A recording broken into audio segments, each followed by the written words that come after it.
Hello and thanks for checking out ChartGuys.com. We're proud to be one of the most successful technical analysis communities online, teaching you the skills to become a more confident, effective, and informed trader. Join our community of hundreds of analysts worldwide working together to learn the charts, generate profit, and achieve financial independence. For access to daily live chart analysis and market coverage, a thriving chat community, along with dozens of hours of exclusive educational materials. We look forward to seeing you. Let's check out some charts. Checking in on the market, looking at SPY, so we didn't have that bear volume yesterday. It was below the 20-day average volume, and that's something that I just developed while mid-video saying, hey, that's something that stands out, so that's going to be a guideline for me. If the bear volume is not exceeding the 20-day moving average volume, then I'm not going to pay a whole lot of attention to it. Bull volume on the way up is not needed. If you look back at the price action from the election, that is one thing that I very quickly learned. Look at the volume that we had in 2015 as we were seeing all-time highs. And then after the election, the 2-year bull run, look at this volume. Look at the weekly average volume. It just slowly dropped off the entirety of pretty much 2 years. That told me bull volume is not needed on the way up in this market, but bear volume is certainly needed on the way down. So we ended up with a bull break today. We pretty much had a quadruple top at 288.10.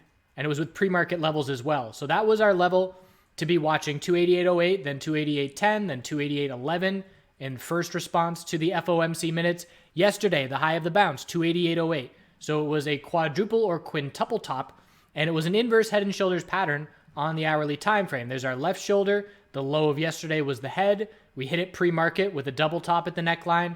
The consolidation and low of the day was the right shoulder, and then we got the bull break at the end of the day. And there was some wild action at the end of the day with a quick sell-off and then a quick bounce, very quick bounce, and then after hours we saw some continuation. So where we stand right now, bulls are trying to set another daily higher low in a bull flag at 286.70, and we're heading up to test the double top at 289.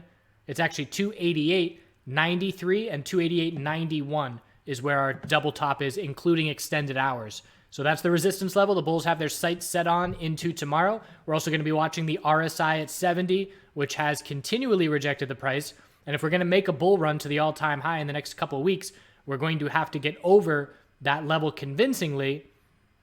So that's something to watch. IWM, big time bull day. Close at the high of the day. We're heading up now to resistance of 157.50. Our daily higher low is established at 154.91. Close at the high of the day. We're right there. All-time highs are not close. So I was a little bit off in terms of looking for that all-time high, but we're looking for the top of 2019, 159.50. Then we're looking at the all-time high after that. So IWM has a bit further to go than S&P 500. QQQ is already seeing daily continuation. That inside bar broke bullish, and now the next resistance level, looking at the weekly time frame, certainly limited with where we are standing, similar to the S&P 500. That all-time high is up at 187.53, 187.52. We had a double top, and here we are at 185.47, and pretty much 1% will get us just under that all-time high, so about 1.2%, and that's the all-time high. New daily support is 183.63 to keep the bulls their strongest and a close at the high of the day. Financial sector. So we had the Fed minutes come out, and it left the possibility open for the potential of rate hikes in the future if the economy gets going. And that was a little bit of bullish news for the financial sector, just in the sense that we had a bearish reaction when it came out that rate hike was not likely in 2019. And now they're saying, well, maybe. So market is responding a bit to that. Daily higher low is 26.28. Double bottom the last 2 days by 1 penny. And we're looking up at the recent high of 26.70. If the bulls break 26.70, that would certainly be significant for strength. We're heading into earnings season, and the financial sector comes first. So if it's a bullish reaction to earnings season, 27.10 is on watch. And if it's a bearish reaction to earnings season, we have a weekly equilibrium that we'll be keeping an eye on, with the lower high being set compared to 27.10. Biotech sector had that nice bounce. Hourly RSI was close to oversold as we approached daily uptrend support for the higher lows. Daily inside bar formed yesterday. Break at 91.77 would be a bear break. Break at 93 would be a bull break. And after 93 is the high of the year, 93.87. Oil, 4-hour uptrend is what we're watching. Daily chart, very tight. Initially a bearish reaction to the inventory report today, but the bulls recovered and closed fairly strong. So watching the 4-hour equilibrium, because if we can't break 64.77 and we did just pull back by 9 cents, we're looking for a higher low compared to 63.67 and a tightening 4-hour range. If we lose the 4-hour uptrend, we zoom out to the daily chart and say anything above 61.79 is a daily higher low, keeping the uptrend intact. So the bulls are not worried about losing the daily uptrend, but if we do lose that 4-hour uptrend, it tells us short-term consolidation is coming. And as we know, the market and oil are going hand in hand, and when one is strong, the other is strong. So if oil started to give us some signs of consolidation, it would certainly, we would pay attention to it and watch to see if that applied to the S&P 500 as well.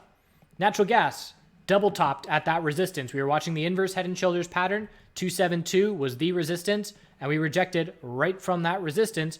Not really surprising, but we have the left shoulder, there's our head, there's our right shoulder, and if we cannot break 272 on a bullish reaction to the inventory report, it means step back bulls. The bears are not done yet, and we're going to look at 2672 and then down to the low 260s if it's a bear reaction. Interested in natural gas here because if we do break that 272 level, it will be the first clear shift in momentum that we've seen in a couple weeks, and the bulls will get a bit of follow through for the first time as well. So I am interested in what that natural gas inventory report reaction is going to be tomorrow at 10:30 a.m. Eastern. So the bottom line and the moral of the story, which we keep getting reminded, is do not fight this trend. The market bulls are in full control, and until we see bear volume, we're not going to be looking in the other direction. We can be prepared for the other direction, but we have to see bear follow through. We're in all bull mode, and we have to put the burden of proof on the bears. The bears have to prove it to us with volume, losses of uptrends. Otherwise, every little pullback is an opportunity to buy the dip, as it has been for the last 4 months. Appreciate you watching. Hope you are well, and we'll see you tomorrow. So picking up story time, still in Costa Rica, and getting ready to move to the little house on the beach to do the house sitting. Still staying at the hostel at this point and exploring the jungle. Lots of hiking trails around and rivers to swim in and fun to be had. Some stray animals. So befriended some dogs and cats that were living out on the road, and they would sleep on our doorstep knowing that we were the good guys. This is a cool river spot that, again, everything's just a 5-10 minute walk from the center of town. Ended up getting an ear infection from that water, as my body was not used to the different microbes and things in that kind of environment, but learned some tricks. Obviously, there's no ATM in town, there's no doctor in town, so I ended up just getting some garlic cloves and some olive oil, and you crush up the garlic cloves and put it in the olive oil overnight, and then you use that as ear drops, and you can even just crush up the outside of the garlic clove and stick it in your ear overnight. And so after an elevated temperature and a clear ear infection for about 3 days, it went away and didn't have to worry about it. So nice that some natural remedies could help things out in that instance and didn't have to go to Panama, which is the border where there's the closest real town, but that's a 1.5 to 2 hour drive to get to. So I like ants at this point, but these ants are just insane. They would have these trails going along the dirt that would be so walked on by these paths of ant as they're building their nests and taking these leaves that it would literally be 4 or 6 inches lower than the ground around it in these little channels, just where these ants erode the dirt. And then, of course, rain falls on it, and then rain adds to that erosion. But they're literal lanes where the ants are just 24/7 the whole day, just back and forth, thousands of them in their commutes. So the best part about the ocean in the evening is the water and the air is still plenty warm to be swimming. So pretty much until you can't see anymore, the ocean is fair game. And it's pretty much a multiple day excursion to get into the ocean. Some cool bugs. And again, the plants and animals were one of the coolest things because I had never been in an environment that had all these different species, and to just observe them all, it was like a playground of life. So that's Cowboy. Cowboy was a little old dude, and his god was ball.